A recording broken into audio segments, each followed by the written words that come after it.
You don't become a leader by waiting for other people to validate you. You become one by choosing it and creating the environment.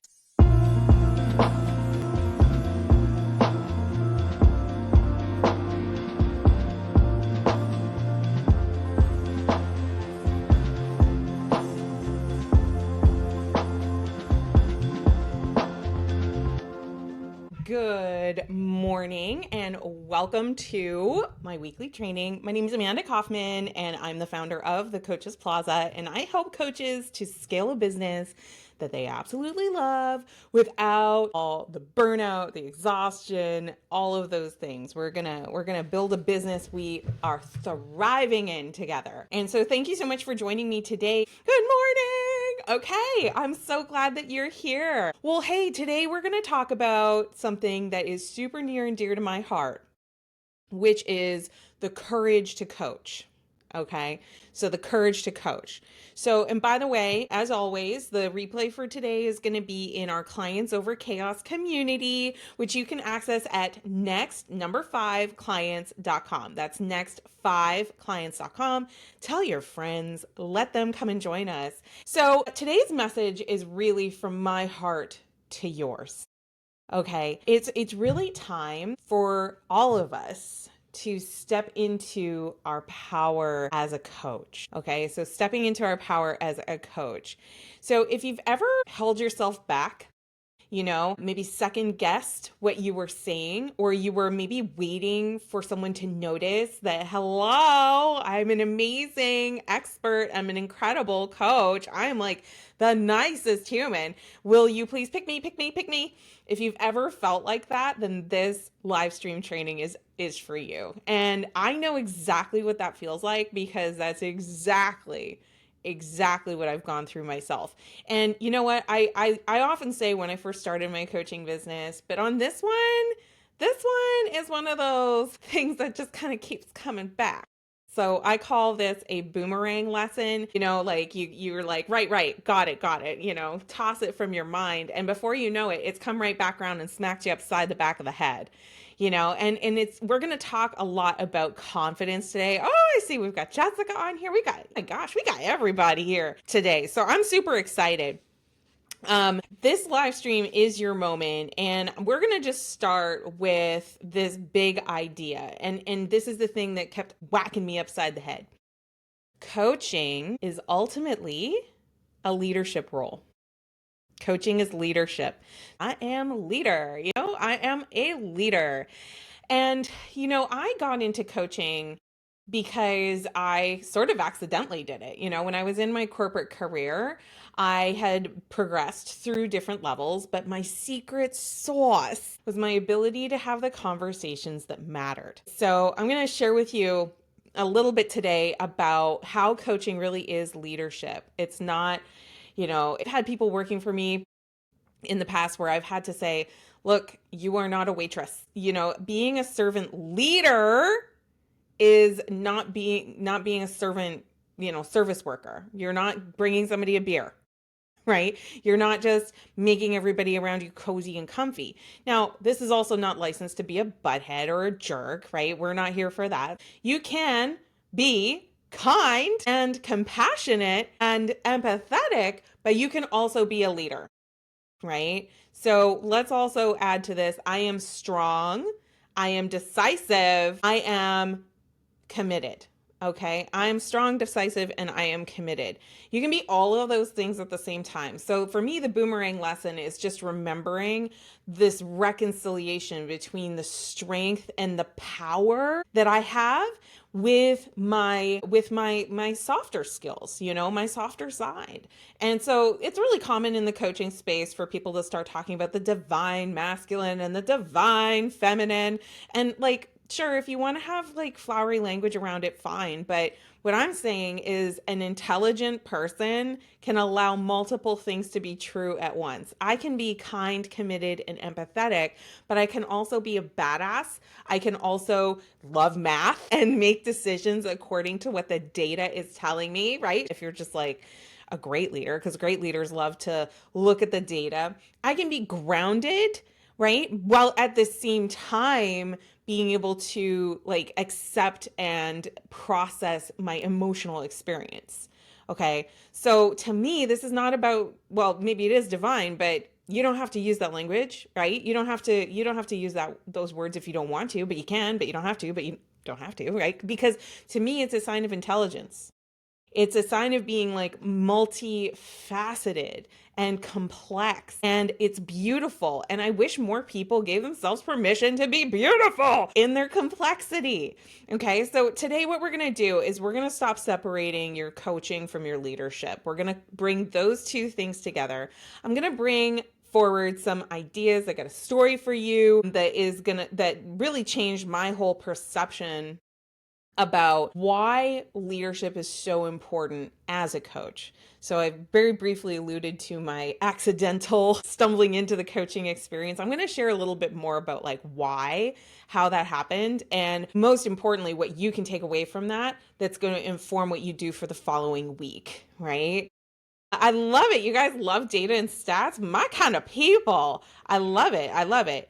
Okay, so we're going to talk about the three big things that courageous leaderly coaches do differently so that you can start noticing your own decisions and your own behaviors and start to build stronger habit in the things that are going to bring you what you want. And I mean, if you want more clients, if you want more structure, if you want more time for what actually matters to you in your life, if you want fewer distractions, if you want more money, I can't promise you money, but I'm just saying, like, if that's something that you want to manifest, if you want more self-care so that you feel really good as you are helping other people because you're leading through role modeling. If you are here for today's live, because I'm super here for it. And wow, we're like lighting up on that gram. So, hey, Instagram, I know things get lost really fast. So, just so you know, the full recording and the live stream with the community is at next5clients.com. That's next5clients.com. That's our Clients Over Chaos community. And we'd love to see you inside there. Okay, so let's talk about coaching as leadership. So I think the first thing is we have to look at this. Look at all these role models in the chat. I love it. Okay, so we need to stop as an industry, stop separating coaching from leadership, right? If you're coaching someone, but you're rejecting the leader role, that's called being a meddler and a bossy pants. Okay. And so, what do I mean by that? A meddler and a bossy pants. You're basically projecting your judgment on people without also accepting the mantle of leadership. That's what so many like low pay grade coaches are doing is they're sitting in their little armchairs at night, scrolling through their feeds, being hypercritical of somebody's not spiritual enough. They're not kind enough. They're not candid enough. They're not organized enough. They're not enough in some way, right? And I know that this is true because I've worked in the coaching space for over 8 years and I've been a consultant for over 20 years. And I'm here to tell you that the separation between the very highest performers of consultants and coaches and the lowest is the sense of responsibility that that person has. And how do you know they have a sense of responsibility? Well, it's a few things. Number one, it's how they cross their T's and dot their I's. So it's how do they take care of the details. Number two is they think about the ramifications. So it is so easy to be an armchair critic. It's so easy to wag your finger and say so and so should show up in a different way that I would prefer. Like, goodness, that's not leadership. That's again meddling, right? So if you are accepting the role of coach, you are accepting the responsibility of owning the relationship, of asking powerful questions that are helping people to gain clarity, to move forward, to take responsibility themselves, to change. Okay. No one's going to change because you wag your finger super hard. All you're going to do is dislocate your index finger. You know what I mean? So this distinction, I think, is super important. And I want to call out the specific behaviors that I see a lot of coaches, obviously present company excluded, but just in case, I want you to know what they are. Number one is you hesitate. Leaders are very deliberate and they are thoughtful, but then once they've made a decision, they act with conviction.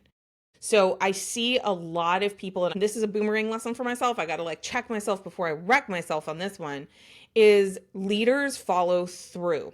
They don't shrink. They've chosen the direction that they're going to run in and they go hard. Now, that doesn't mean that you don't check in. That doesn't mean that you don't have a retrospective on the actions that you've taken to see that you're getting the results that you were hoping for with that action. But leaders don't shrink, they step up, right? So, what are the ways that people shrink? Well, they diminish their tone. So, I literally mean your tone of voice. So, if you find yourself talking in a whisper, right? If you find yourself talking in a whisper, saying that louder for the people in the back, if you find yourself using baby voice when what you really mean is like strong you voice, so that's when you like soften everything to make sure that everybody likes you. Whoa! Just like check in. Okay, the people pleasing runs strong when you are not in your power. Okay? People pleasing runs strong. So that means you disguise your voice, you excuse your opinion. So this is a big one that I've had to train myself out of and I still have to remind myself of is I'm sorry, I just have this opinion, right? No, a leader speaks with conviction, right? They are okay with saying the words I think. But you know what else? A great leader is able to say I thought, meaning they can change their mind. But in the moment, they know what their mind is. Y'all tracking this, right? So this tendency to apologize in advance for what you're about to say, or here's another big one that I see all the time, is people diminishing what they said, right? They diminish what they said. So that's like the tiptoeing. So if you have a real like belief or a feeling or a knowledge or a wisdom that you have, but then you immediately follow up with something like, yeah, but other people might feel a different way. Of course, other people might feel a different way. That's not part of the conversation. What we're talking about is what you're talking about, right? So owning your perspective and owning that if your perspective needs adjustment, that you can change your mind, right? And I think that when we tiptoe around the truth or we downplay our expertise, that's another thing. When you acknowledge like other people are more successful than I am, duh, right? On a Monday, I'm just gonna say, duh. Of course, there's people that are better than you at this, right? But you don't need to introduce that into the communication. Why is this so super important? Why am I like really getting you about how we're communicating? Because when you speak with conviction and you're able to have discourse and debate and learn new data and expose yourself to new things, people will trust you more because you have conviction, because you have commitment to what you're saying.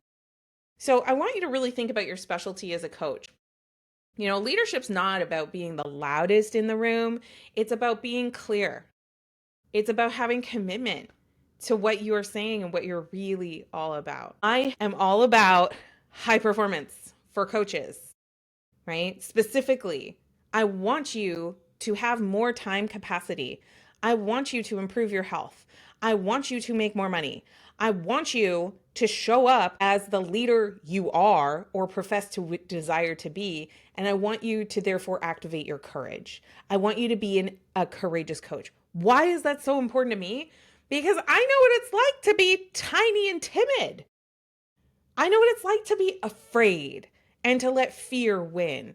And there's three kinds of fears that win all the time, unless you have like intention, unless you can really access your power, unless you make the decision that they are not going to derail you. Three, okay? Number one, your fear that it'll be hard, okay? The fear of effort, the fear of work. And this is absolutely bananas to me because when I work with my clients, like they've worked hard for their whole lives. It's just that they worked hard for other people's goals. So you're not afraid of hard work. You're not a teacup. You're not delicate. Even if you work 20, check this out. Check this out. Even if you work 20 hours a week on your business, you have time for 8 hours of sleep, for 3 hours of socialization, for a 2-hour morning routine in the morning, for free time to do whatever on the weekend. Not the whole weekend, right? We got to be able to fit the work in somehow, but there's definitely ample time for date nights, for family get togethers, for friend get togethers. There's all this time available to you, but most people act as if they have no time at all. And the reason why they do it is because most of their time is still built in old patterns and routines. That's all. They're just being in reaction to what has always been. When you want change, you've got to make change, which is why you have to lead yourself first, right? The most courageous people will lead themselves through thing number one, which is, of course, the effort. Make the effort, which basically means make the time. Make the time. You don't need that much time in recovery. You don't need that much time in your learning. Some, yes, right? But if more than 10% of your hours are going to learning every week, that's too much. You need to do more doing, right? And I'm talking waking hours. You need to do more doing, okay? The second big one, the second big thing that challenges our courage, that activates our fears is the fear of discomfort. Okay? So you're afraid of pain. Now here's what's really interesting. There's lots of different kinds of pain. There's like physical pain, of course, right? A bear eating you in the woods, right? So there's like physical pain. There might even be real physical pain just associated with activating your energy more, right? So, but I'm going to call it discomfort because there's also psychological pain, right? How many of you have a past, right? And maybe that past included painful experiences, right? I'm just guessing that you have a past. You have a past that included painful experiences. Why? Because life has pain. Life has struggle. That's absolutely guaranteed. I don't know what kind of pain, I don't know what kind of struggle, but I can guarantee that you've had pain and struggle that you've experienced, right? Fair. So what happens is we take all those past experiences and we either live in them, meaning we spend a lot of time thinking about those past experiences that are long gone, right? But we also can extrapolate forward. So we take those past experiences and we say, okay, well, that's probably a mirror of the future. So if you spend a lot of relative time thinking about the negative things that have happened in the past and extrapolating and painting that forward as your perspective of what's going to happen in the future, then you're going to do whatever you can to avoid the pain and the discomfort. Is this tracking, you guys? I know we all talk about the comfort zone, but like, what is it really? It's your belief that you're going to keep repeating the past. It's your belief that everything that was painful in the past is going to also happen in the future. And so you tend to, on autopilot, avoid, right? Your future is never going to be found in avoidance. I'm going to say that again. Your future, your positive, better future is not going to be found in avoidance. But that's the thing is that people fear discomfort. So they're uncomfortable thinking about it. They're uncomfortable talking about it. They're uncomfortable getting help to process through it. You know, the discomfort is palpable, right? Like there's a lot of discomfort. Third big thing that people let win all the time, right? So the first one was was the effort. The second one was the discomfort, right?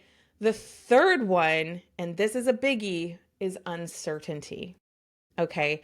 So many people are moving through the world freaked out about the uncertainty. So it's the uncertainty of AI, the uncertainty of the allegiances of your friendship. It's the uncertainty of the political atmosphere. It's the uncertainty of the economy. It's the uncertainty of the world events. Like there's uncertainty that is both far and close to home that leaders have to reconcile that it will not be certain. It cannot be certain. It will, because no one can tell the future exactly, right? But what a lot of people do is they obsess over the possibility of not knowing what the future is going to hold. And then that again sabotages their action. So this is true for your clients. This is true for you. This is true for me. This is true for all human beings. We all struggle with effort, discomfort, and uncertainty. So what do we do about it? We have to demonstrate our commitment, right? How many hours is too many hours spent on learning? More than 10% of your waking hours spent scrolling and learning, far too much. Far too much. So I'm going to do the math for you so that it's like really crazy, abundantly clear. Okay, so 168 minus, let's see, 56 for sleep is 112. So if you're doing more than 12 hours of learning a week, that is far too much. Far too much. I'm going to divide that into a daily, more than 2 hours a day. If you're more than 2 hours a day in coursework and coaching and scrolling and all of those kinds of things, like it's understandable that you need to learn a thing, but there's one exception. Are you following along with something and implementing at the same time?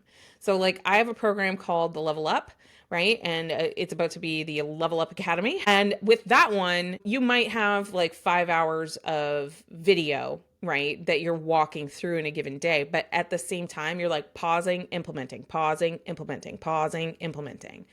I'm saying if you're doing more than 2 hours of just like sit back and learn, or if you're doing more than 2 hours of note taking learning, but you're not able to implement what you're learning, too much, too much, right? Because you're more of a consumer than you are a creator at that point, right? So let's talk about this. The first thing is to understand there's a curve of commitment to everything. There's a curve of commitment to everything.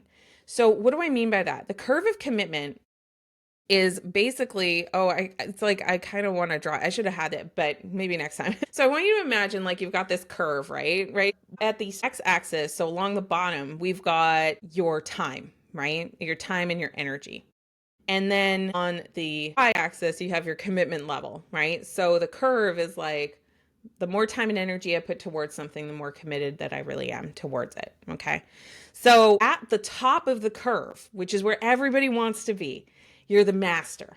Okay. You're the master. So what's a master? A master is teaching pros. A master is teaching other people how to carry forward their knowledge base. So I think a lot of like karate or something like that. The master is the one who's earned all the belts, understands all the nuance, and is probably even creating new moves, right? That's a real master is they're able to create new moves that are really going to stick and work because they understand the fundamentals and practice the fundamentals so well they can create. They can authentically create.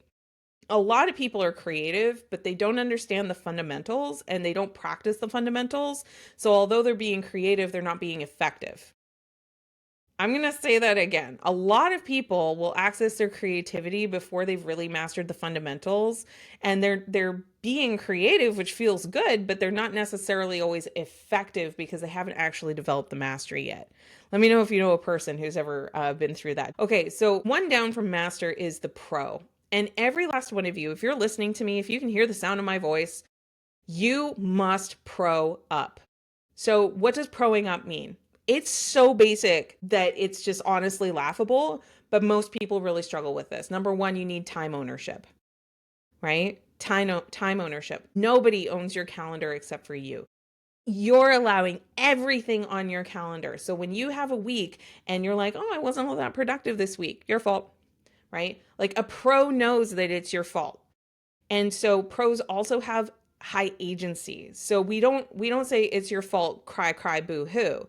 It's like, my bad. I didn't take into account whatever you didn't take into account. I can do better this time. That's a pro. That's what a pro does, right? They are very committed to their agency. They're very committed to their time. Agency, by the way, is your ability to make a new decision, right? People with low agency, they blame everything around them. They blame the circumstances. They blame their past. They blame the future. They blame, the structure. They blame like everything. And they have a really hard time really pulling in and absorbing, it's me, right? And today we're talking about leadership and we're talking about power. If you understand that you are the one that has the power, you're the one that gets to decide whether you're going to keep doing what you always done or whether you're going to do something new. That's the truth of it, right? Like it's the real truth, and it's so uncomfortable. It's so uncomfortable because it's way more convenient to blame society, and it's easy to blame the industry, and it's easy to blame that program that you enrolled in that wasn't good enough, whatever, right? But the thing is when you do that, it revokes or removes your ability to make a new decision because we just leave it with them, right? And yeah, this is competing priorities. This is a really big one, right? You have agency. I love this. Okay, so one step down from a pro is what I call a hacker. And a hacker is somebody who's always looking for the fast track. They're always looking for the easier way. They're always looking to avoid discomfort, have more certainty. They're always looking for the lowest effort, right? And look, hey, I am all for being smart when you work, right? If you also appreciate having leverage and being smart when you work.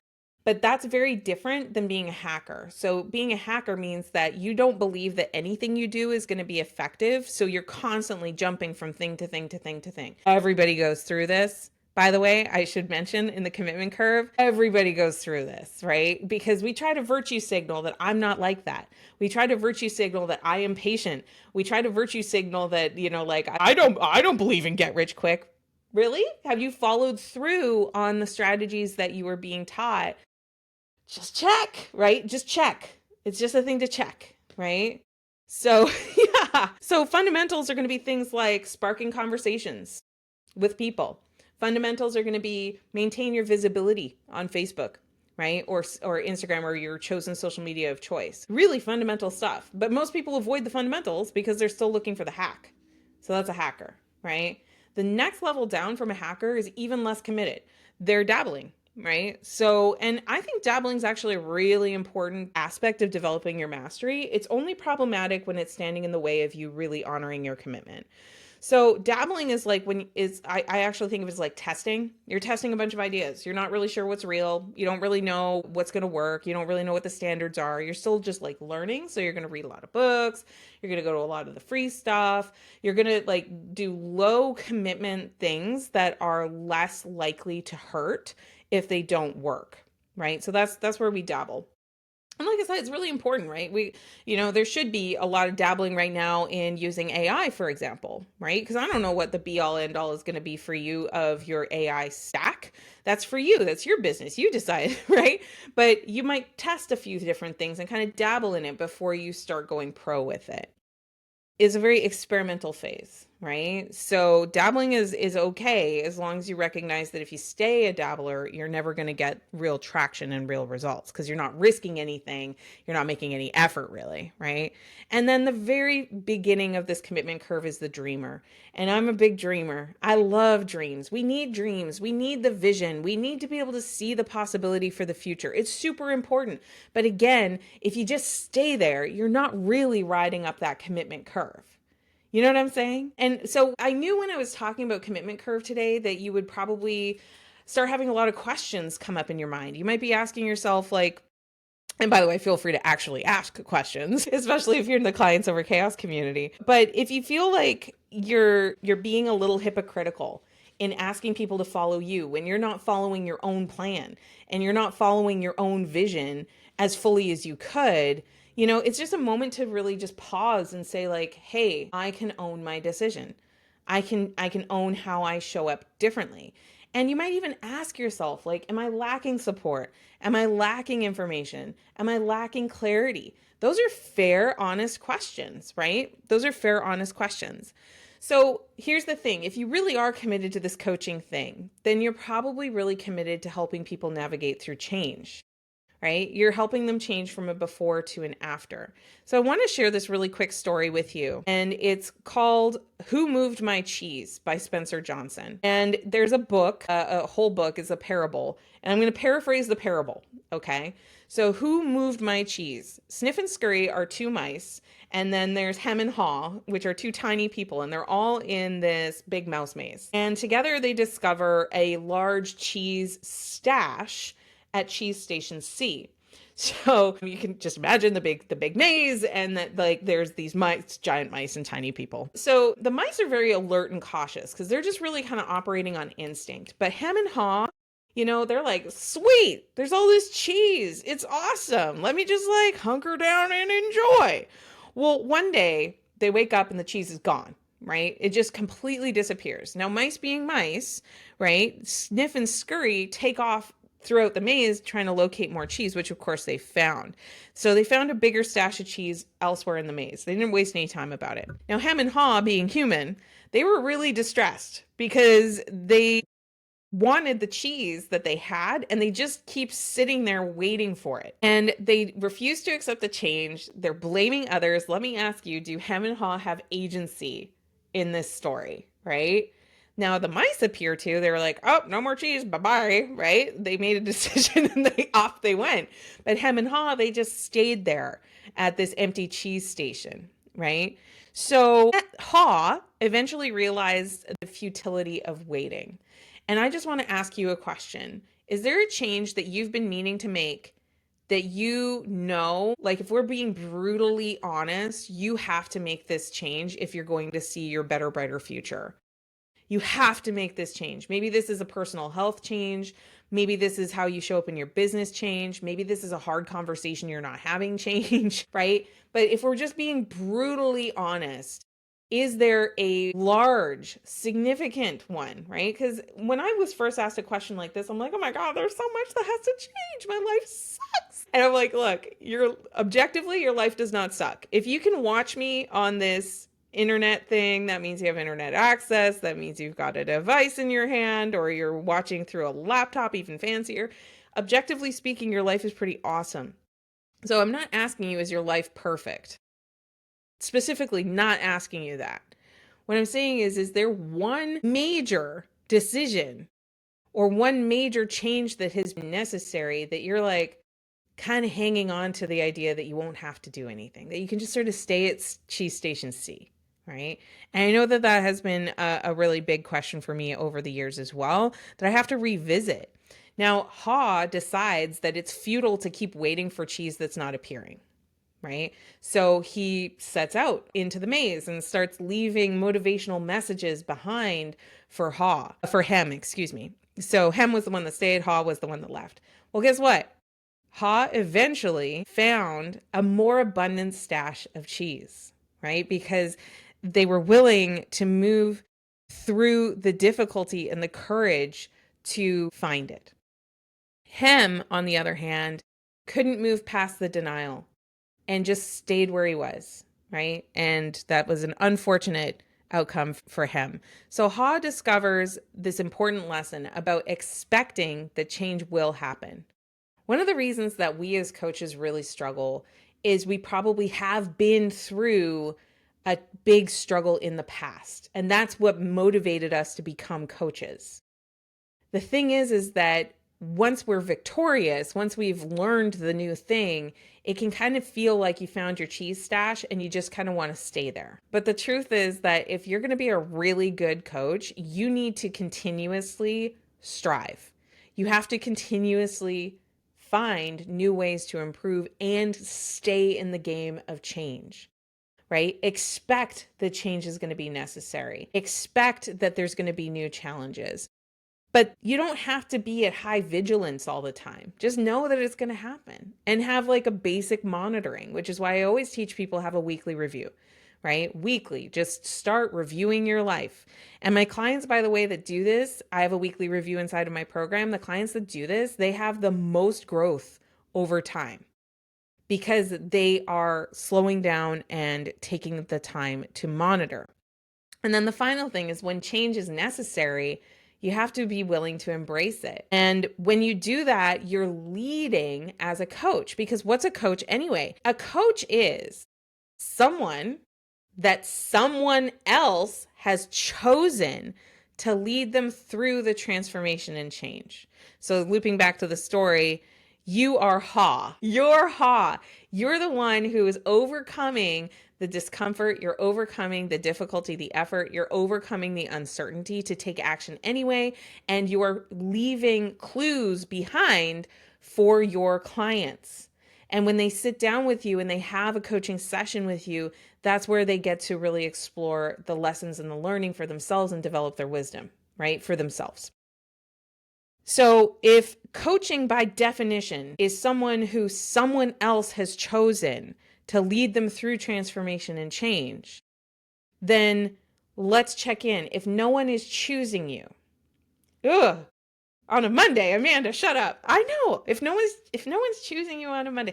Look, I've been through seasons in my business where it felt like selling coaching was the easiest thing ever.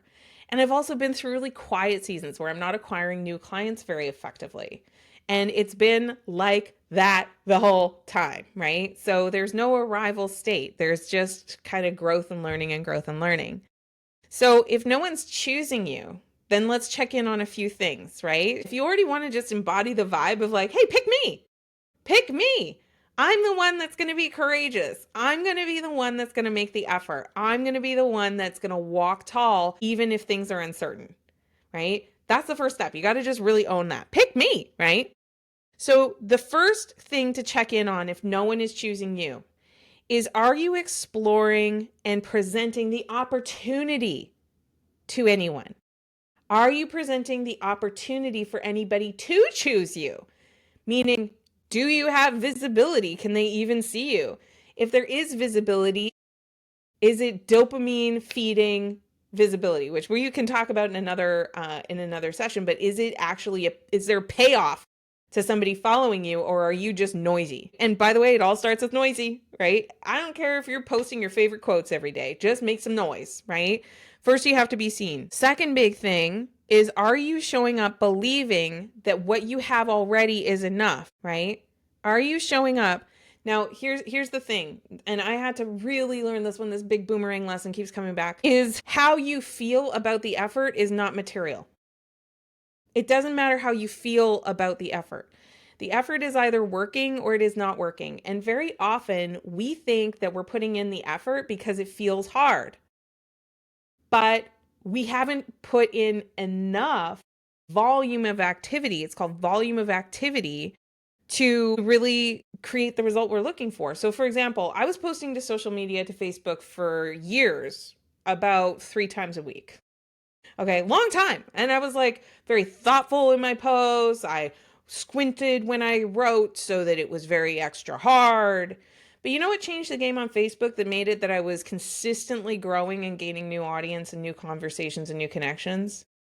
Upping the frequency. Just posting more. I went from posting 3 times a week to posting 50 or 60 times a week. Now, granted, I'm counting everything, including like a story post or resharing a reel or reposts and things like that. But still, I'm still doing, goodness, probably, I don't have to say probably, I know exactly how many. So 8 times 4 plus 24. Yeah, so I'm consistently creating 56 posts a week, original posts, right? And that volume and that frequency of posting really increased my audience. And I didn't squint really hard for a lot of them. Some of them are just repeating questions you guys have asked me in my coaching calls. Cheater, right? But seriously, and I mean, do I have help with no, I do it myself mostly. I'm starting to train team members to be able to give me a first draft, but I generally am still posting it myself 56 times a week. It takes 4 to 5 hours. And by the way, if you are not a subscriber to my Facebook profile, I have a behind the scenes setting on the profile. So when you're a subscriber, and it's like 99 cents, so I want to say it's 99 cents a month, something like that. I did a live stream yesterday walking through exactly how I do it. And it's actually way simpler than you're thinking it is. It's way simpler. So takes me typically anywhere from 3 to 5 hours a week. But then I don't touch it again, right? Yeah. Okay. So are you showing up that you believe that what you're doing is should be enough, but it's clearly not enough? That's the question. The major issue when people are not choosing you is you don't have a system for them to be able to. You don't have a system for them to be able to choose you. So even if you show up in high volume, if you don't have a converting conversation happening, and if the conversation doesn't feel good to the people that are going through it, i.e., if it's too salesy, if it's too pushy, or if it's too flowery and too soft and not really valuable enough, there's this beautiful sweet spot of conversation where people actually want to have it. And so if you can find that beautiful sweet spot, then you're going to find more people are tuning in, you're going to find more people are finding out about you, and it's going to be pretty awesome. So okay, so we talked about the story, we talked about kind of the don'ts part. Let's talk about the do's, right? So when you're a courageous coach, you're going to choose your self-belief over your self-image, right? So Shadow, I believe in myself. If you're going to choose that. So perfectionism, that's a self-image thing. If you're letting perfectionism win, that means you're letting the image of you win instead of the truth of you, which is just your belief in yourself. So that's the first thing. The second thing that courageous coaches do is they believe for their clients until their clients can believe in themselves. Every single person, if I know your first name on here, which I think I do, I think it's every person who's seeing this live anyway, I believe in your ability to build a six-figure business. I do believe in that ability. I can't promise you that you will, right? The FTC moment. Can't promise that you will because you're the one that ultimately has the agency. You're the one that has the decision making. You're the one that has to show up and then question how you showed up to show up better. Like you're the one that has to develop that and to adopt that. And most people just don't. I'm not saying you won't, but I'm just saying most people just don't because they've got so many competing priorities. They let these three things that I talked about win. So one of the coolest things that you can do as a coach is believe in your people. Believe that they can do the thing and mean it. Right. And the reason I believe that you can do this and that, like, for the names that I recognize, I believe you can do this is I started with so little. I had so few friends when I started and I made them. I had so little experience and I got it. I had so little expectation and I grew it. Right. I know you can do it because I know that I've done it. Right. So what does that have to be for you? That you really believe in other people and in their, I think one of the biggest things that a lot of coaches need to do is stop trying to rescue people. Again, that's being a nosy meddler, right? You're just trying to rescue people from their dumbness, right? Or their bad decisions. Though, first of all, those are terrible clients, right? Like if somebody's just that far away. And number two, people choose you as a coach because of who they are, not who you judge them as. Right? So if they see themselves as strong, capable, able, and they then hire a coach, that's going to be a premium amazing relationship. If they see themselves as weak, as incapable, and as not having any agency at all, why would they have the agency to pay you? Why would they have the agency to show up on time to your calls? Why would they have the agency to follow up on the things between the calls to get amazing results? You know what I'm saying? So you got to hold vision. The third thing, and this is really, really hard, and again, a boomerang lesson, I have to keep reminding myself, it's brave boundaries. It's brave boundaries. So, I have a fellow in my messages sent me a DM that was over 7 minutes long. It was like a voice memo over 7 minutes long. And so I said to the guy, I was like, hey, can thank you so much for being thoughtful in your message. Would you kindly summarize it in text? Because I don't do 5 minute plus voice memos. And he said, no problem. And he took the time to put it into a format that I could read in less than 30 seconds. Right. And for me, that's a boundary thing. Because if I'm spending 7 minutes to work out what you're saying, when it's a very casual connection, like that's not good for my boundaries. It's going to be really, really frustrating. So I have to ask for what I need to be successful. Is this making sense, you guys? Right? Okay, cool. You don't become a leader by waiting for other people to validate you. You become one by choosing it and creating the environment, right? You choose that you're going to be the leader and you create the environment for leadership. Okay, so let's tap in. I want to know, what did you love about today's session? I loved, and tell me what you loved. Next week, we're going to be back with our next session, and we're going to keep going on what it takes to be really, really successful as a coach. We're going to keep working on this capacity engine. I'm going to be introducing to you more and more about this capacity engine. But today, it was really about hitting you in the gut in a really good way, about being more of a leader so that people can really choose. When I'm working with somebody, it's not just about getting clients. It's not just about helping you make more money. It's about helping you show up with the leadership energy that you need so that you can have an authentic impact. That paying you is a no-brainer, right? So if you're interested in chatting about that, or if you're really interested in what we do through the Level Up Academy to help people to have the visibility to be able to lead and to teach and to grow, then make sure you DM me the word courage right? So if you're on Instagram, just DM me the word courage, and then I will have a few very simple questions for you. And if you are a really great fit for the Level Up Academy, then I will send you the application for that and you can apply. And of course, if you have any questions, just let me know.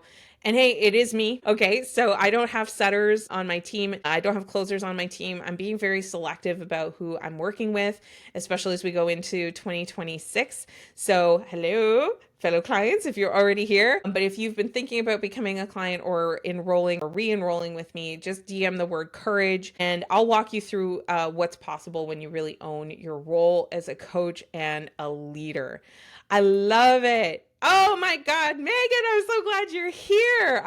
Thank you so much. She said, I loved your never ending positive energy, AK. Thanks for being you. Well, thanks for being you too. And thanks for being here. I'm super excited that you came. Let's see. I love the concept of the weekly review with myself. Fantastic. After we're done live, I'm going to go ahead and post in the Clients Over Chaos group. I'll post my weekly review that you can use or you can load it into your ChatGPT, however you want to use it. I'll make sure to share that and tag everyone, Tracy. And let's see, Debbie said, made me think about my competing priorities and trying to change that so that my time is more available for what's really going to move the needle. So good. I love this higher level experience. And if you loved it too, make sure you share it with at least 3 of your friends. Just send them a note and say, hey, I just got finished with a really great training with my coach, Amanda, and I really feel that you would benefit from this and love this as you're growing your own business. And you can join us at next5clients.com. So it's next5clients.com. We'll redirect them straight to the community where they can get the full replay of today's training. Thank you so much for being here, and we will see you next week, 9 a.m. Central.